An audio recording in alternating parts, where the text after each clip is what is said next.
오늘 말씀의 제목은 우리 집에 갈대 상자가 있는가 라는 제목입니다. 인류 최고 천재 중에 한 명이 아이작 뉴턴이잖아요. 뉴턴이 어마어마한 천재입니다. 여러분이 그렇게 싫어하는 우리 수능 시험에 나오는 미적분을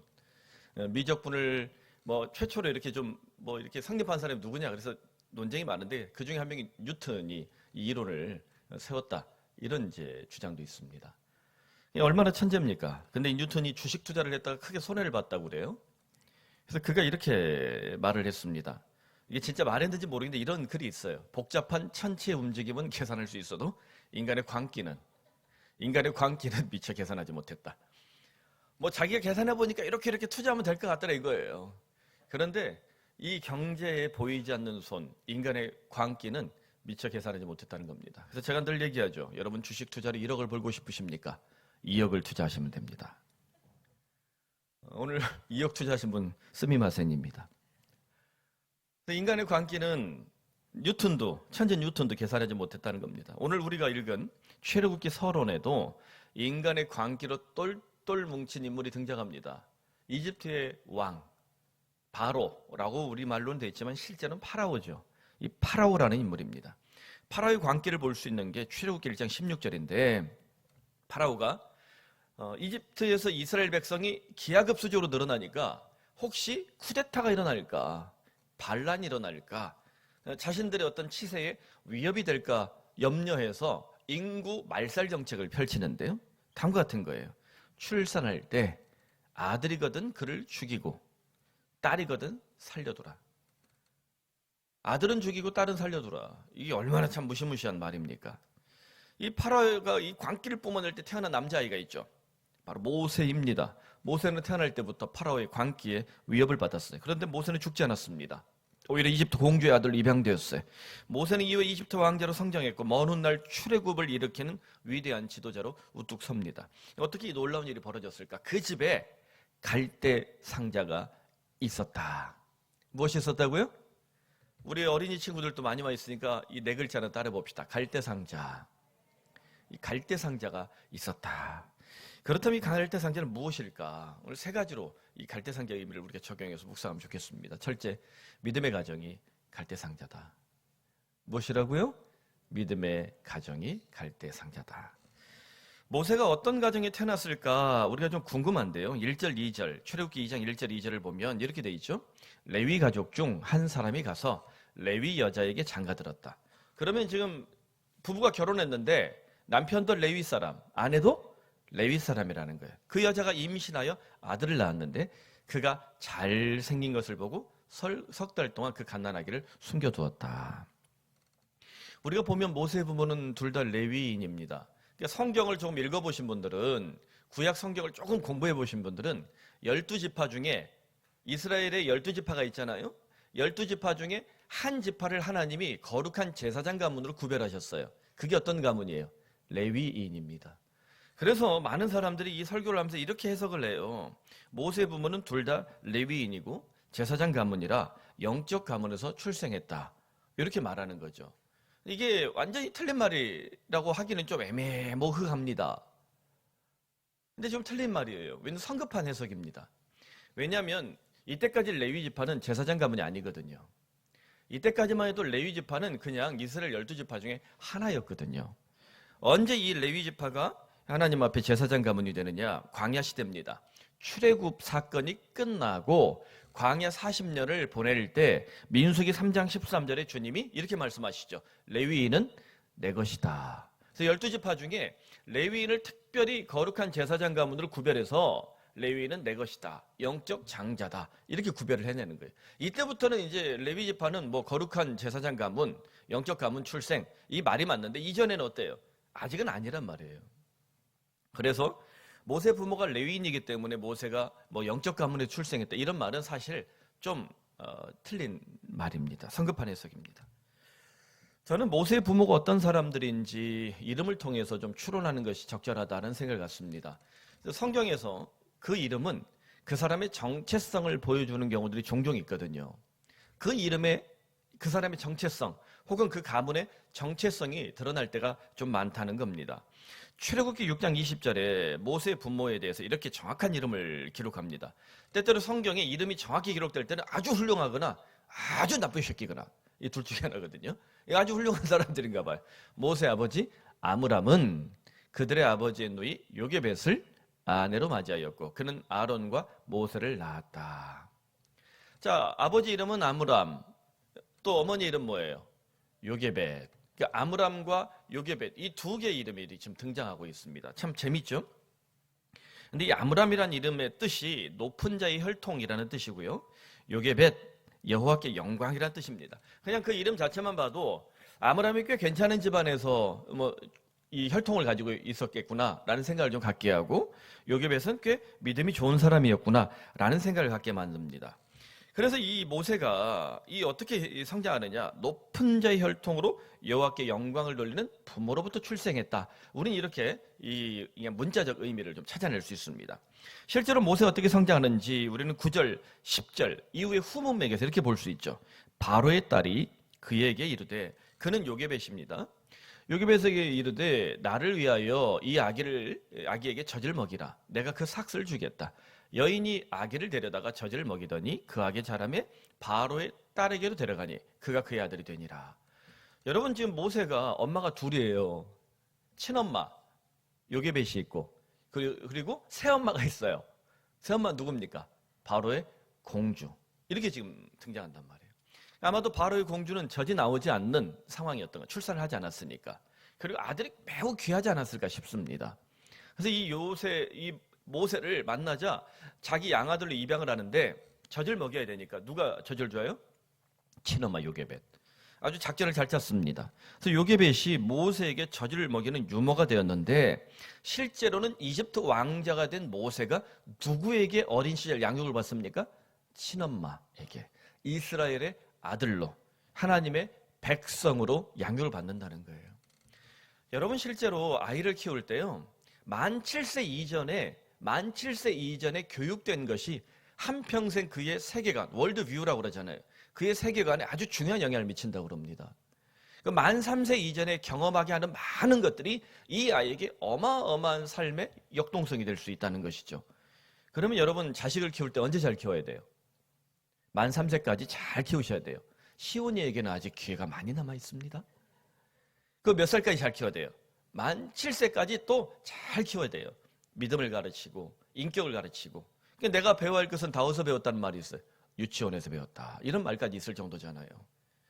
꼭 우리 한국 부모들이 언제 자식을 잘 키우려고 노력하냐면 꼭 중학교, 고등학교, 특히 고등학교 때 잘 키우려고 노력을 해요.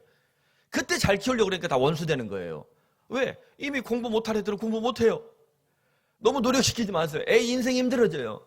이 아이가 행복하게 잘할 일을 찾게 해줘야지 꼭 고등학교 3년 동안에 막 목숨을 걸고 이 아이한테 특히 명문대 나오신 분들이 조심하셔야 돼요.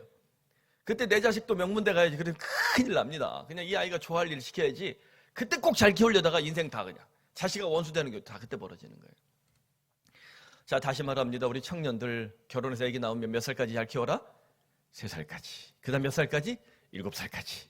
그때 잘 키워놓으면 지가 알아서 자력갱생을 하게 돼 있어요. 그때 학습법 가르치고 그때 인격훈련 가르치고 그때 이 아이가 꼭 해야 될 거 하지 말아야 될 거 가르쳐 놓으면 지가 알아서 잘 크게 돼 있습니다.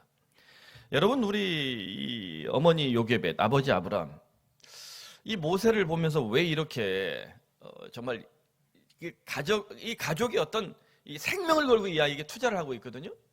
도대체 무슨 이유 때문에 이 아들은 다 죽이라고 그랬는데 파라오가 안 죽이면 그 집안이 다 죽을 수도 있는데 무슨 이유 때문에 이렇게 온 힘을 써서 이 아이를 지키고 있을까? 성경에서 우리는 그 근거를 하나 발견할 수 있는데 2절에 보면 이 아이가 잘생긴 것을 보고라고 돼 있어요. 부모가 아기가 잘생긴 게 얼마나 잘생겼겠어요. 사실 여러분 가난하게 처음 태어나면 다 E.T. 사촌같이 생겼어요. 이쁠 수가 없어요. 커야 좀 이쁠까 싶지. 이 아이가 잘생겼다는 거예요. 여기에 쓰인 히브리어를 보면 토브라는 단어가 쓰입니다. 제가 토브란 말을 종종 강조하거든요.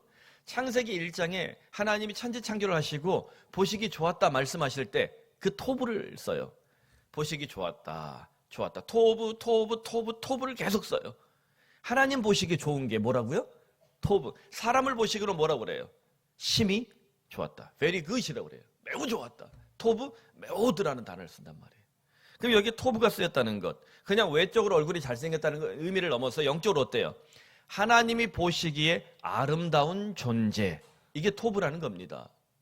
이게 굉장히 놀라운 얘기죠. 그래서 토브가 임한 얼굴은 신비한 느낌이 드러납니다. 토브가 임한 얼굴은 하나님의 은총의 사인이 있거든요. 그래서 모세의 부모가 아기 얼굴에서 무엇을 보았다? 토브. 이 토브는 믿음이 있어야 볼 수 있는 겁니다. 하나님을 사랑하는 사람이 볼 수 있는 거예요. 하나님을 사랑하지 않는 사람이 이 토브를 보기는 어려워요. 여러분, 우리 교우들 가운데서도 우리 푸른 사랑의 성도들 관계가 다 좋잖아요. 싸우는 사람이 없고 불평하는 사람이 없고 뭐 갈등하는 사람이 없고 웬만해서는 서로를 다 용납하고 격려하는 교인들이 지금 대부분이지 않습니까?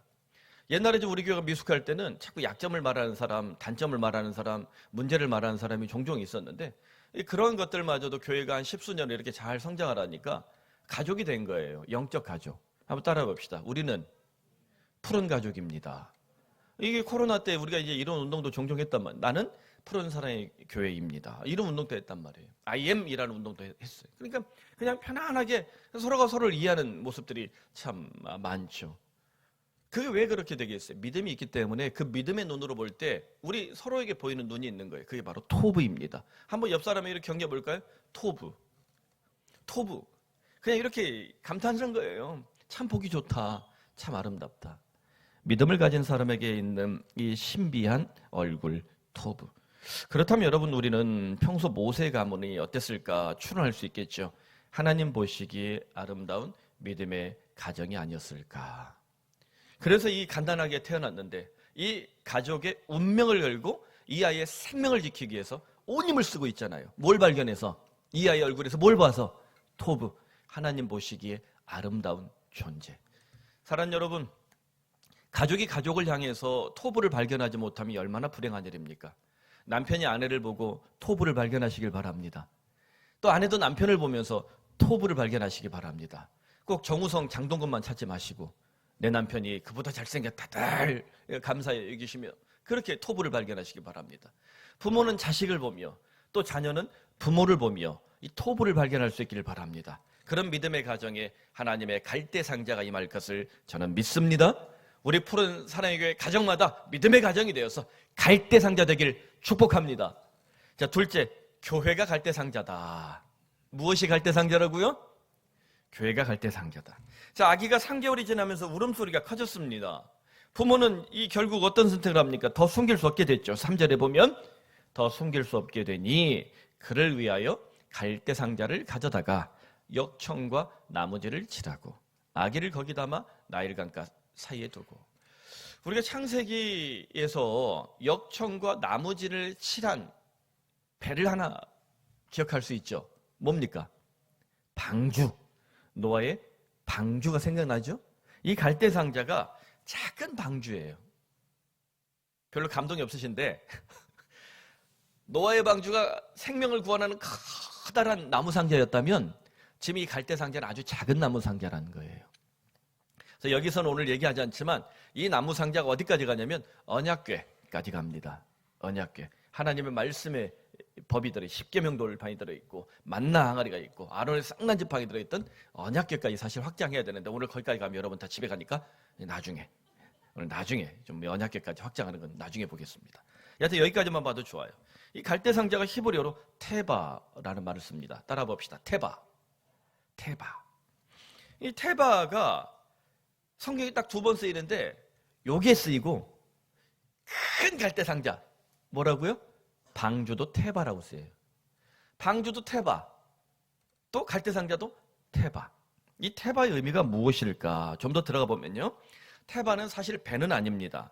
닷도 없고 돛도 없고 방향키도 없고 동력 장치도 없는 것, 그런 나무 상자. 다시 말하면 자기 힘으로는 자의로 스스로 움직일 수 없는 것, 이게 테바예요. 노아의 방주도 테바였어요. 돛도 없고 닷도 없고 방향키도 없죠. 자의로 움직일 수가 없어요. 근데 그 무참한 홍수 속에서 결코 괴멸되거나 흔들리거나 패퇴하지 않습니다. 누구의 힘이 임하니까? 하나님의 은총이, 하나님의 힘이 임하는 것, 이게 테바예요. 더 들어가 보면 만일 다치나 도치나 키가 있으면 테바가 아닙니다. 내 힘으로 내 공로로 구원을 얻는다 이렇게 말하는 복음 역시 테바가 아닙니다. 오직 하나님이 다치고 하나님이 도치고 하나님이 방향키이고 하나님이 동력이 되는 인생, 이것이 바로 테바 인생이란 말입니다. 여러분, 구원 돈으로 받습니까? 힘으로 받습니까? 학력으로 받습니까? 아니죠. 우리가 말하는 기독교의 구원, 우리 개혁교회의 구원론은 오직 예수의 피로, 예수의 공로로, 예수의 힘으로 구원받는 것을 믿습니다. 이것이 바로 테바라는 거예요. 그래서 구원을 말할 때 구약에서부터 시작해서 신약까지 이 총체적인 구원론을 우리가 언제나 묵상해야 더 풍성한 성경이 말하는 구원론을 우리 경험할 수 있다는 겁니다. 우리 푸른 사랑의 모든 성도들마다 오직 예수님을 믿는 백성임을 믿습니다. 우리 모두 테바 인생임을 믿습니다. 사랑하는 여러분, 오늘 모세가 들어갔던 갈대 상자를 좀 더 자세히 볼까요? 닻이 있습니까? 없어요. 돛 없습니다. 키도 없습니다. 동력 장치도 없습니다. 갈대 상자는 작은 방주 테바로 지금 이 자리에 서 있는 것입니다. 테바의 가장 큰 역사는 무엇입니까? 노예 방주가 홍수를 이겨내듯 갈대 상자는 죽음의 강 나일강을 이겨내고 있습니다. 종종 물은 하나님께 주시는 생명을 상징할 때도 있지만 또 전혀 반대의 의미, 죽음을 상징할 때도 있습니다. 특히 강, 바다를 말할 때는요, 그 강, 바다에 신이 있다라고 고대인들은 생각했거든요. 그래서 라합이라는 이름으로 종종 등장합니다. 그래서 우리가 여러분 약속의 땅에 들어갔을 때 라합이 엎드려서 절하는 모습이 있죠. 기생 라합이라고 나오지만 이 라합이라는 이름이 사실 고대 유명한 신의 이름을 딴 것이기도 합니다. 그래서 바다의 신 이름이 종종 라합으로 등장을 합니다. 그래서 이 라합 그러면, 이 바다 그러면, 강 그러면 죽음의 신 혹은 사람을 압살할 수 있는 강력한 파력을 가진 신이 있는 현장으로 종종 말합니다. 그래서 요한계시록은 바다에 다시는 용이 있지 않다고 그래요. 무슨 말이, 죄가 다시는 있지 않다는 말을 합니다. 여러분, 모세 이름이 무슨 뜻입니까? 물에서 건진 자. 물에서 건진 자라는 이름을 지어줘요. 모세. 우리 이집트 황제 파라오 이름 중에 투토모스 있죠. 투토모스. 그 투토모스 역시 모세라는 이름을 가지고 있는 거예요. 그래서 모세 이름이 정말 이집시안 네임입니다. 정통 이집트 이름이에요. 이 출애굽 이후에도 종종 이스라엘 사람들 중에 이집트 스타일의 이름을 가진 사람들이 종종 등장을 해요. 왜냐하면 이집트의 영향을 많이 받았거든요. 여러분, 좀 더 들어가 보면 어떻습니까? 물에서 건진 자, 물을 이겨낸 자, 이 의미는 곧 죽음을 돌파한 자라는 뜻이 되기도 합니다. 이게 문학적 의미예요. 모세가 바로 그런 인생입니다. 그럼 죽음을 돌파하고 죽음을 이겨낸 사람 모세는 그와 함께하는 백성들은 어떻게 한다? 죽음을 이겨내고 물에서 건져내고 그들을 하나님 품으로 인도하는 하나님의 힘에 의해서 테바 인생을 살 것이다. 그래서 모세가 이 백성들과 함께 어딜 가릅니까? 홍해바다를 가르잖아요. 요단강을 가르잖아요. 강을 가르는 것은 바로 고대의 유명한 신들, 우상을 타파하고 격파해서 하나님 백성답게 살게 만든다는 의미도 있습니다. 여러분, 오늘 이 설날 예배를 통해서 우리 모두 테바 인생 되길 바랍니다. 이 푸른 사랑의 교회가 내놓을 것 없고 잘할 것 없지만 그저 나무 쪼가리 같은 갈대 상자요. 어떤 것도 내놓을 것 없고 어떤 것도 잘할 것 없지만 오직 하나님의 힘이 임한 갈대 상자 되어서 하나님의 백성들을 하나님 백성답게 살게 하고 우리에게 참된 구원을 주며 하나님의 영광을 위해 살아가게 만드는 주님의 몸된 공동체 되길 간절히 소원합니다. 자, 셋째, 이 갈대 상자 하나님의 손길입니다. 따라해 볼까요? 하나님의 손길. 이게 진짜 갈대 상자예요. 하나님의 손길. 모세의 부모가 아기를 갈대 상자에 둔 것은 매우 위험한 일입니다. 여러분 같으면 유모차가 있어요. 이 유모차를 강남대로 8차선에다 이렇게 던져놓고 있을 거예요? 차들이 미친듯이 다녀요. 거기는 술 먹은 애들도 많아요. 막 미친듯이 다니고 거기다 어떻게 던져놓을 거예요? 나일강이라는 이 강이 굉장히 이 파괴력이 있는 강이에요. 홍수가 종종 일어나고 이 나일강 때문에 굉장히 이집트 사람들은 뭐 나일강 때문에 비옥해지기도 하지만 나일강 때문에 홍수를 여러 번 당해요. 굉장히 포갑적인 힘을 가진 것이 나일강이라는 이름입니다. 나일강에 툭 던져놓으면 100일 된 아기가 얼마나 버티겠습니까? 하지만 모세의 부모는 무턱대고 계획 없이 이 계획을 실행한 것이 아닙니다. 아마도 그들은 바로의 딸이 종종 나일강에 목욕하러 오는 것을 알고 있지 않았을까? 그녀가 자주 오는 곳에 갈대 상자를 두고 미리암이 멀리서 지켜보고 있는 모습이 우리에게 그런 추론을 갖다 줍니다. 그러니까 무턱대고 퉁 던져는 것이 아니라 혹시나 저 바로의 공주가 자식이 없어서 이 잘생긴 아기를 보고 건져내서 자기 자식으로 가져가면 어떨까?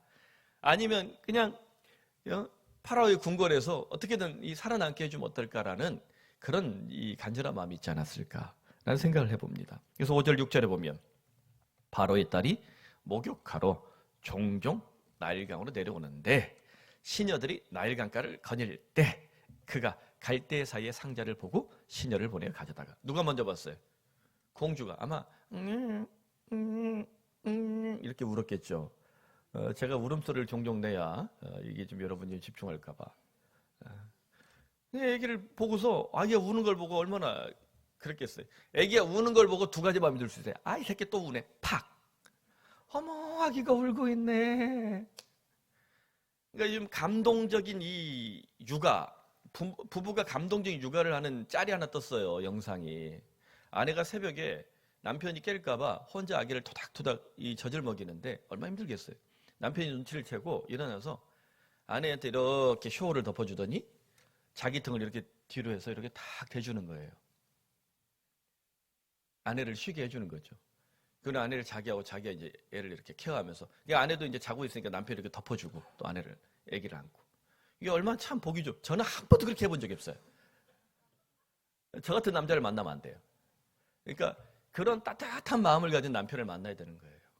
그러니까 그런 부부가 되도록 서로가 노력해야 되는 거죠. 아이, 나가서 애 먹여! 이런 놈은 밥을 주면 안 돼요. 그러니까 조용히 일어나서 등에다 이렇게 자기 등을 대주는 거 얼마나 좋아요. 이게 하나님께서 우리에게 주시는 이 따뜻한 마음 아니겠어요? 긍휼한 마음이라는 것. 긍휼한 마음이 왜 밖에는 넘치는데 내 가족에게 넘치지 않는가? 그 긍휼한 마음이 저 사방팔방에 많은데 왜 우리 교인끼리는 없는가? 이게 우리가 반성해야 되는 겁니다. 성도들 중에 누군가 아프다, 누군가 힘들다, 질병에 걸려 어렵다. 그럼 우리 마음속에 울컥하는 마음이 있어야 되는 긍휼한 마음. 여러분, 담임 목사가 좀 힘들다, 아프다, 새끼 잘 돼서 꼬셔야지. 이러면 안 되는 거예요. 긍휼한 마음. 이 파라오의 딸이, 이 공주가 그래도 좀 따뜻한 사람이 아니었을까라는 생각이 듭니다. 긍휼한 마음으로 이 아이를 품은 거예요. 자기는 알고 있어요. 이는 히브리 사람의 아기로다. 이 감탄사가 얼마나 참 위험한 결단이냐면, 바로의 딸이 히브리 사람의 아들을 자기 아들로 입양한다는 것은 파라오의 명령을 어기는 일이었습니다. 파라오가 1장 22절에 뭐라고 말하냐면, 아들은 나일강에 던져서 죽여라. 아들은 나일강에 던져서 죽여라 라고 왕명을 선포했어요. 파라오의 딸이 이 왕명을 어기고 이 갓난아기를 자기 아들로 입양하고 있습니다. 아마도 아버지를 엄청 설득했겠죠. 그러면서 이 아이를 어떻게 보면 정치적으로 혹은 그 바로의 궁궐에서 자기의 위력이 약해지는 것을 감수하고서 이 아이를 입양했을지도 모르겠어요. 그런데 여러분, 이것이 단순한 우연일까요?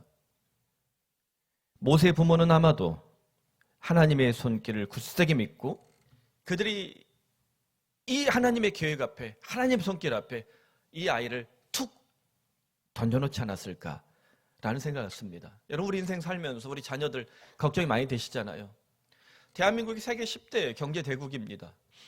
얼마 전에 경제 전문가로 이제 일하고 있는 집사님이 그런 얘기를 하는 거예요. 언제까지 우리가 맨날 더 개발하고 더 발전하고 더 막 이 사회를 막 변화시켜야 된다 이런 말을 할 것이냐. 그거보다 이 정도 먹고 살 만한 나라가 되고 세계를 선도하는 국가가 됐으면 어떻게 하면 다음 세대는 좀 더 사람답게 살게 할 것인지, 어떻게 하면 이 국가가 가지고 있는 힘을 모든 국민이 골고루 누리며 살게 할 것인지, 어떻게 하면 내가 내 인생을 좀 소진하지 않고 이 대한민국 국민이라는 것을 우리가 가치 있게 생각하고 살게 할 것인지, 우리 이런 이제 노력을 해야 된다는 얘기를, 저도 똑같은 얘기를 종종 하잖아요. 지금 아기를 안 낳는다고, 우리 특히 기독교 목사계에서는 아기 안 낳는 사람은 다 죄인이에요 지금. 그래서 뭐 이게 좀 그런 모임 가면 제가 귀가 따가워서 듣기가 싫어요. 오죽하면 애를 안 낳겠어요. 사실 옛날에 애 낳지 말자는 운동을 했거든요. 둘만 다 살기를 한 집 건 하나 낳자. 그게 한 10년, 20년 되니까 결과가 났거든요. 다시 말하면 애를 낳자라는 이 운동도 이보다 옛날처럼 많이 안 날 거예요. 그래도 아기를 낳을 수 있는 나라로 만들어 놓으면 되는 겁니다. 10년이 걸리든 20년이 걸리든. 2040년이 우리 인구의 정점이에요. 그때부터 이제 감소한다고 그래요. 저는 지금 인구도 많다고 생각합니다. 좀 줄어도 돼요. 우리 청년들 너무 부담 갖지 마세요. 그냥 살다 보면 다 돼요. 아기를 낳고 싶을 때 낳을 수 있어요. 이렇게 운동하면요. 정부도 바뀌고 사회도 바뀌고 아기를 낳아서 키우고 싶은 나라가 되면 노동의 환경, 또 이 모든 경제적 환경, 사회적 환경들이 좀 더 여물고 더 나아지면 2040년대 이후부터는 조금씩 아기를 낳는 일이 늘어날 겁니다. 제 말이 틀리는지 맞는지 저 은퇴할 나이 때까지 한번 지켜보세요. 아기를 낳나 안 낳나. 그러니까 너무 우리가 달달달 할 필요 없어요. 여러분, 하나님의 손길을 믿으시길 바랍니다. 우리 자녀들 인생에 대해서, 진로에 대해서, 진학에 대해서, 취업에 대해서 참 많은 고민들이 있지만 모세 부모처럼 하나님과 기도하며 이 자녀를 어떻게 해요? 갈대 상자에 담아서 툭하니 던져놓는 거예요. 무엇을 믿고? 하나님의 손길이 우리 자녀들에게 임할 줄로 믿으시길 바랍니다. 믿습니까? 내 자녀에게 하나님의 손길이 임할 것을 기대하십니까? 이것이 정말 우리가 본질적으로 만나야 될 갈대 상자라는 것입니다. 1948년 인도 캘카타에서 한 무명의 수녀가 아주 가난한 자들을 위한 허접한 빈민구호소를 차렸습니다. 정말 허접했어요. 인도 자체가 굉장히 좀 힘들잖아요. 타지마할 사진만 이쁘지 주변에 똥밭이에요. 똥밭이에요. 인도 인구의 절반이 화장실이 없잖아요. 똥밭이에요. 이게 얼마나 사실 이게 이 빈민들이 힘들게 살겠어요. 그런데 당시 캘커타의 대주교 이렇게 말을 했습니다. 그 수녀를 내가 잘 알지. 촛불도 켤 줄 모르는 애송이야. 성사를 지낼 때 촛불을 켜야 되잖아요. 제단에 가톨릭은. 촛불 하나 켤 줄 모르는 애송이야. 그런데 빈자들을 향한 이 손길을 이 가톨릭 최고 지도자가 비웃고 있는데 나중에 어떻게 됩니까? 그 여인은 기독교의 전설로 남습니다. 레전드가 되는 거예요. 빈민구, 가난한 자들을 위한 성모로 아주 유명한 이름이 돼요. 그 이름 뭐겠어요? 마더 테레사. 오죽한 마더라는 말이 들어가 있어. 마더 파더 젠틀맨이 아니에요. 이거는. 이 마더는 성모 마리아한테 원래 붙이는 이름인데 이 마더를 누구한테 붙였어요? 테레사 수녀한테 붙였다니까요. 마더라고. 이게 얼마나 신부 이름이 파더예요. 신부들이 파더인데 진짜 마더가 나타난 거예요. 마더 테레사가 한평생 자신을 놓고 하나님 앞에 이런 고백을 합니다. 참 이 고백이 제 가슴에 이렇게 뭉클해요. 하나님의 손에 쥐어진 몽당 연필. 내가 대단하고 내가 잘나고 내가 어마어마한 것이 아니라 나는 그저 하나님의 손에 쥐어진 작은 몽당 연필입니다. 몽당 연필 하나님이 쥐면 하나님이 쓰시면 지울 수가 없는 거예요. 하나님이 역사하시면 이건 누구도 거절할 수 없는 거예요. 하나님의 손길에 붙잡힌 몽당 연필. 우리 자녀들이 그런 인생 살길 바랍니다. 우리들이 먼저 그런 인생을 경험하길 바랍니다. 이것이 바로 하나님의 손에 쥐어진 갈대 상자입니다. 그러므로 하나님의 손길은 인간이 계산할 수 없습니다. 여러분 어떤 삶을 살지 계산할 수 있습니까? 자꾸만 주식 계산하고 뭐 코인 계산하고 주택값 계산하고 무슨 계산하고 계산하면요 어떤 것도 우리 앞에 이렇게 좀 플러스로 오는 게 없어요. 얘기했잖아요. 뭔 계산할 수 없다? 인간의 광기는 계산할 수 없어요. 그보다 더 계산할 수 없는 무한대 영역이 있습니다. 하나님의 손길입니다. 우리의 삶에 하나님의 손길이 임해서 누구도 예측할 수 없는 갈대 상자를 경험하는 인생, 우리 푸른 사랑의 성도들 되길 간절히 소원합니다. 말씀 맺습니다. 함석헌 선생이라고 우리 한국 기독교 초기 유명한 영성가가 있습니다. 우리 이 보수교단인 합동교단에서는 좀 이게 별로 안 좋아하시는 분이에요. 근데 참 한반도의 정신, 한반도에 오랜동안 뿌리 깊은 이 철학을 기독교에 접목하신 분인데요. 이분이 남긴 유명한 시가 많은 사람들에게 회자가 되죠. 그 사람을 가졌는가라는 시입니다. 저 역시 이 시가 때때로 제가 힘들 때 저에게 위로가 되고 큰 도전을 준 경험이 있습니다. 그 일부만 제가 좀 인용하겠습니다. 말리길 나서는 길, 처자를 내맡기며 마음 놓고 갈 만한 사람, 그 사람을 그대는 가졌는가? 온 세상 다 나를 버려 마음이 외로울 때여대도 저 마음이야 하고 믿어지는 그 사람을 그대는 가졌는가? 탔던 배 꺼지는 시간, 구명대 서로 사양하며 너만은 제발 살아다오 할 그 사람을 그대는 가졌는가? 여러분 참 얼마나 도전을 주는 시입니까? 내 생명을, 내 인생을, 내 마음을 기꺼이 나눌 그 사람을 여러분은 가졌습니까? 더 나아가 누군가에게 내 도움이, 내 사랑이, 내 등이 필요한 그 사람에게, 그 사람들에게 우리는 바로 그 사람이 되고 있는가? 사랑하는 성도 여러분, 우린 예수를 믿는 사람들입니다. 예수님은 믿는 자들에게 영원한 그 사람이 되십니다. 더 나아가 예수님은 믿는 자들에게 영원한 갈대상자를 선물해 주심을 믿으시길 바랍니다. 그래서 예수 믿는다는 것 단순히 천당 갈로 믿지 마세요. 제발 예수 믿고 천당 간다는 그 그냥 1차원적인 이 신앙에 휘둘려서 세상 사람들에게 어떤 감동도 줄 수 없는 그런 이 척박한, 이런 이 각박한 믿음 우리가 자랑하지 않길 바랍니다. 예수 믿는다는 것, 하나님의 갈대상자가 우리에게 임하는 것입니다. 우리 가정이 이렇게 변화되는 거예요. 우리 교회가 그렇게 품격이 있어야 되는 거예요.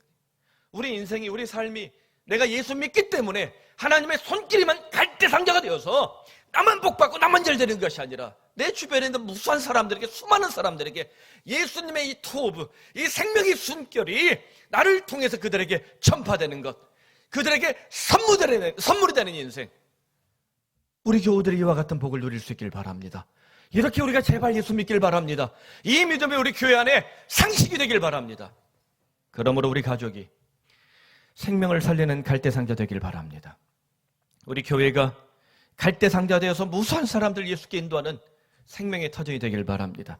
더 나아가 믿는 우리들이 가족과 친구와 이웃에게 갈대상자를 선물하는 그 사람, 하나님의 손길을 보여주는 갈대상자와 같은 바로 그 사람이 되길 간절히 축원합니다. 기도합시다. 오늘 이 말